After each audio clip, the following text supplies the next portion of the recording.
అంతే అంటారు. Tamil BJP support ఉందంటారు మేడం వెనక. అనుకున్నారు, అందరూ అంతే అనుకున్నారు. ఇప్పుడు ఎంఐఎం వెళ్ళి ఎక్కడో పోటీ చేస్తుంటది, గుజరాత్లోను వెస్ట్ బెంగాల్లోను ఎక్కడెక్కడో పోటీ చేస్తుంది. ఎందుకు? ముస్లిం ఓట్లు చేల్చడానికి. ఇక్కడ కూడా అదే అనుకున్నారు, కానీ అలా జరగలేదు కదా. అందుకని చెప్పి మనం అలా అనుకోవటానికి కూడా లేదు. కానీ అతను క్లారిటీ ఇచ్చాడు. ఏఐఏడిఎంకే తోటి డిఎంకే తోటి నా పొత్తు ఉండదు అని క్లారిటీ ఇచ్చేశాడు.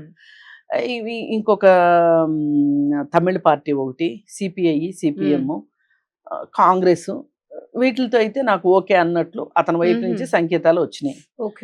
ఇప్పుడు అసలు తెలివైన పని ఏంటి అంటే, ఈ ముగ్గురు కలిసి అతనికి మద్దతు ఇచ్చి అతన్ని ఇండియా కూటమిలోకి తీసుకొస్తే గనక అతను యాంటీ బీజేపీ స్టాండ్ లో అతను ఉంటాడు. లేదనుకోండి, యాంటీ బీజేపీ స్టాండ్ లో గనక లేకపోతే అతను నేను ఇండిపెండెంట్, నేను ఇండివిడ్యువల్ అన్నాడు అనుకోండి, ఇట్లాంటి వాళ్ళ కోసమే గద్దలు ఎదురు చూస్తూ ఉంటాయి, బీజేపీ గద్దలు, ఆ ప్రభుత్వాన్ని పడగొట్టడానికి. ఇది 3 నాళ్ళ ముచ్చట అవుతుంది. ఇప్పుడు విజయ్ ముందున్న తెలివైన ఆలోచన ఏమై ఉండాలి అని అంటే, నేను 4 కాలాల పాటు రాజకీయాల్లో ఉండాలి అంటే, ఈ 5 సంవత్సరాలు నేను మంచి పరిపాలన అందించాలి అంటే నేను స్ట్రాంగ్గా ఉండాలి. నేను స్ట్రాంగ్గా ఉండాలి అంటే నాకు ఎవరు తోడు ఉండాలి అనే విషయంలో ఇవాళ ఇప్పటి వరకు జరిగింది ఒక ఎత్తు, ఇప్పటి నుంచి ఒక ఎత్తు. లేకపోతే ఈయనగాసి నక్కల పాలైనట్టు అవుతుంది. ఈ విజయం కూడా ఉపయోగం ఉండవు, లేని విజయం అవుతుంది. అందుకని ఏంటంటే కాంగ్రెస్ ఇండియా కూటమి కోసమైనా కట్టుబడి ఉంటుంది. మరి ఇప్పుడు దాకా డిఎంకే తోటి ఇండియా కూటమి ఉంది కదా అని అంటే, డిఎంకే ఏమి ఇండియా కూటమిలోంచి వెళ్ళిపోద్దని అనుకోను, ఇతనికి సపోర్ట్ ఇచ్చినంత మాత్రాన. ఇప్పుడు అగెనిస్ట్ బీజేపీ అని ఎవరైనా అనుకున్నప్పుడు దానికి తగ్గట్టు మన ప్లాన్ ఆఫ్ యాక్షన్ ఉండాలి. ఇప్పుడు స్టాలిన్ పూర్తి బీజేపీ వ్యతిరేకంగా ఉన్నాడు. మొన్న బిల్లులు విషయంలో, కాల్చే విషయంలో అవన్నీ చేశాడు. అంటే అంత స్ట్రాంగ్ గా అతను చూపించుకోవాలి అని అంటే, ఇవాళ అధికారం కూడా లేదు, అతను పదవి లేకోకుండా పార్టీని కాపాడుకోవాలి అంటే కూడా ఎంతో కొంత బీజేపీకి వ్యతిరేకంగా నిలబడగలగాలి. పైగా ఇతను ఇండియా కూటమిలో ఉన్న పార్టీ అంటే విజయ్ కూడా కాస్త సాఫ్ట్ గా డీల్ చేస్తాడు ఇతనితోటి. ఇతను ఎలక్షన్స్ టైంలో హలో అంకుల్ అని మాట్లాడినప్పటికీ కూడా అవన్నీ పక్కన పెట్టేసేసి, సరే పోనీలే కానీ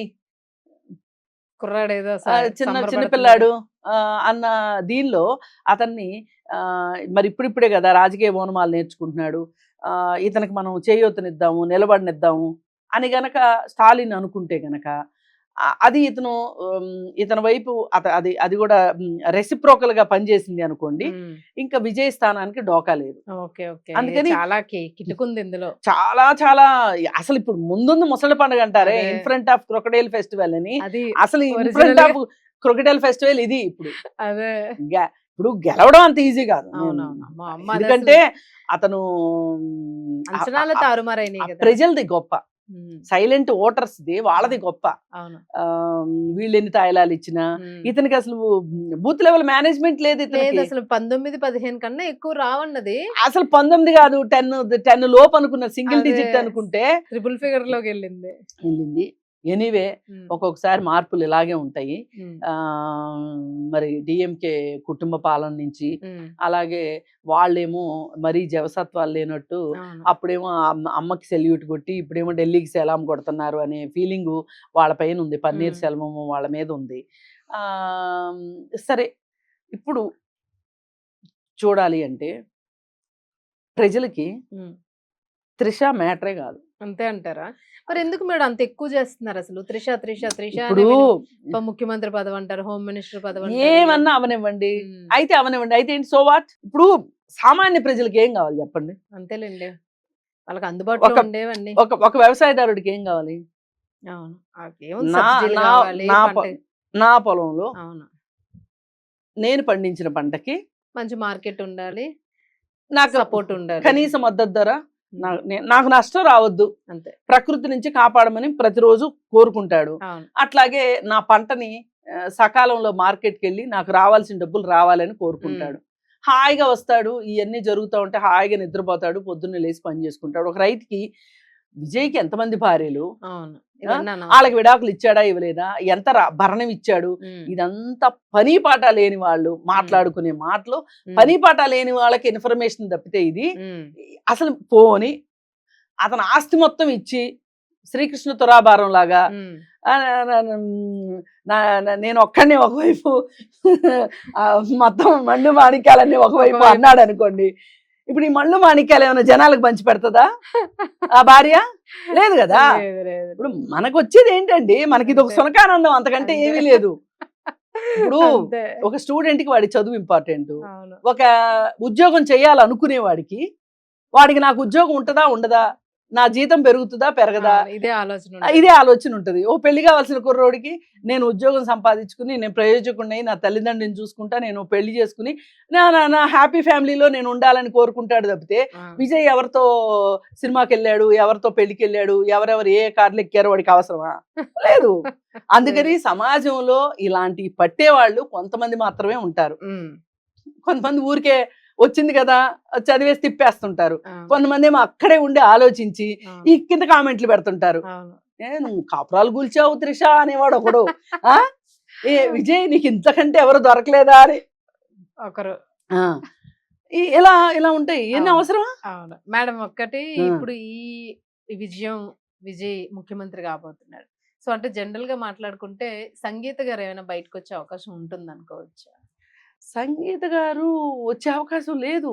ఎందుకంటే ఇప్పుడు ఒకవేళ ఓడిపోయినా వచ్చే అవకాశం లేదు, ఓడగొట్టావు అనే ఇది ఉంటది. గెలిచిన తర్వాత ఇంక నువ్వు నన్ను ఏం చేస్తావు? అంతేనా? నాకు నేను ఓడిపోవాలనే, నాకు నష్టం జరగాలనే నువ్వు బయటకు వచ్చావు. మరి అలాంటప్పుడు ఇంక నీకు నాకు ఫ్రెండ్షిప్ ఏంటి అనేది వస్తుంది. పైగా ఇది అల్ముని దాకా వచ్చింది అంటే ఇంకో 4 రోజులు కోర్టులో సాగుతుంది. అంతే. అతను ఏం చెప్పాడు, ఆమెకి ఇచ్చే డబ్బులు ఆమెకి ఇచ్చి పిల్లల బాధ్యత నాది అన్నాడు. ఓకే. పైగా అతని దగ్గర ఉన్న ఆస్తిపాస్తులను అడగటానికి కూడా లేదు ఈమెకి. అతను స్వార్జితం కాబట్టి ఇప్పుడు ఒక్కొక్క విడాకుల కేసు 9 ఏళ్ళు 10 ఏళ్ళు నడుస్తున్నాయి. ఏ కేసులో అయినా విడాకుల కేసులో భర్త ధనవంతుడైతే అన్లెస్ అంటిల్ ఆ భర్త సెటిల్ చేసుకోవాలి అని అనుకుంటే తప్పితే కోర్టులు సెటిల్ చేసిన కేసు నేను ఇంతవరకు చూడాల. ఎందుకంటే కోర్టుల్ని మేనేజ్ చేయటం డబ్బులు ఉన్న వాళ్ళకి చాలా ఈజీ. అవును, అవును, కరెక్ట్. అందుకని చాలా మంది ఆడవాళ్ళు బయటికి వెళ్ళి కోర్టులకు వెళ్ళి మనం గెలవలేము, మన దగ్గర డబ్బు లేదు, మన దగ్గర పరపతి లేదు, ఎందుకని మూసుకుని బోల్డ్ మంది ఆడవాళ్ళు ఇంట్లో కూర్చుంటారు. ఇప్పుడు బయటికి రావట్లేదు కదా అని అన్ని కోపరాలు చాలా బ్రహ్మాండంగా ఉన్నాయి అనుకుంటే దాని అంత అమాయకత్వం ఇంకోటి లేదు. అందుకని కోర్టుల్లో ఎప్పుడు కూడా మహిళకి న్యాయం జరగదు. కరెక్టే. అందుకని ఇక ఆమె ఇతను ఇస్తానన్నది తీసుకుని పక్కకి వెళ్ళిపోవటం తప్పితే ఆవిడకి మార్గం ఉందని నేను అనుకోవట్లేదు. అది న్యాయమా అన్యాయమా పక్కన పెట్టండి, నేను జరిగేది చెప్తున్నా. ఏదైనా సరే ఒక పెళ్లి బంధంలో ఉన్న తర్వాత ఇంకొక రిలేషన్షిప్ని మెయింటైన్ చేయాల్సి రావడమో కరెక్ట్ కాదు, చట్టరీత్యా కూడా అది కరెక్ట్ కాదు. ప్యారలల్ రిలేషన్ అలాంటి పరిస్థితులు తెచ్చుకోకుండా ఉండటం బెటర్. ఎవరి ఫ్యూచర్ కాళ్ళకి సేఫ్టీ ఉంటుంది. దట్టు ప్రజల్లో కూడా మరి హీనమైపోకుండా అసలు మనం ప్రజలు అనేది మర్చిపోండి. ఎందుకంటే ఎవడు పళ్ళు తోముకుంటానికి అడిగి తీరిక లేదండి. ఎవరో నా గురించి ఆలోచిస్తారు, ఎవరో నా గురించి అనుకుంటారు అనుకుని తెలివైన వాళ్ళు ఎవరు ఇవన్నీ ఆలోచించరు. తెలివి తక్కువ వాళ్ళే ఆలోచించి హుస్సేన్ సాగర్ లో దూకుతారు. రైట్ మేడం, మొత్తానికి రాజకీయాల్లో చాలా మార్పు వచ్చింది. ఇప్పుడు ప్రజలు వాళ్ళకి నచ్చిన వ్యక్తిని ఈసారి కరెక్ట్ గా ఎన్నుకున్నారని అనిపిస్తుంది. చూద్దాం ఇంక 5 ఏళ్ళు ఎలా కొనసాగుతుందో. Thank you.